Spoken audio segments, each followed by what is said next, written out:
so important, right? I sebagai a CEO of a tech company, it's important to talk about women in this, right? Apa peluang dia, apa opportunity dia.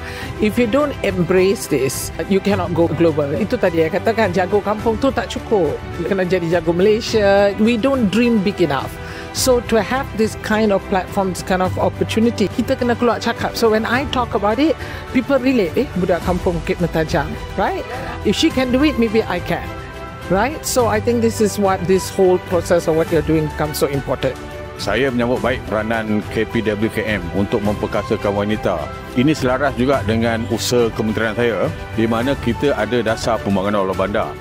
Di dalam dasar pembangunan Ulu Bandar ni ada 10 teras. Dan salah satu adalah wanita progresif. Kita nak jadikan wanita ni maju ke hadapan.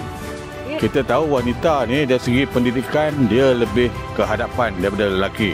Tetapi di dalam bidang pekerjaan kita nak ada usaha-usaha yang dibuat oleh KPWKM untuk menyamakanlah dari segi tenaga kerja wanita bersaing dengan lelaki. Sebab kita tahu wanita juga berkebolehan, mempunyai pendidikan yang tinggi, mempunyai kewibawaan yang sama macam lelaki.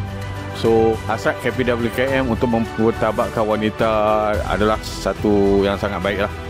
Peranan wanita dalam sains teknologi inovasi dan ekonomi ini sangat besar sebab dia akan menjadi the enabler kepada wanita dalam bidang-bidang yang lain. Hari ini kalau wanita tidak memahami teknologi, dia akan ketinggalan. Kan? Anak-anak dia akan meneroka satu dunia cyber yang wanita tak tahu.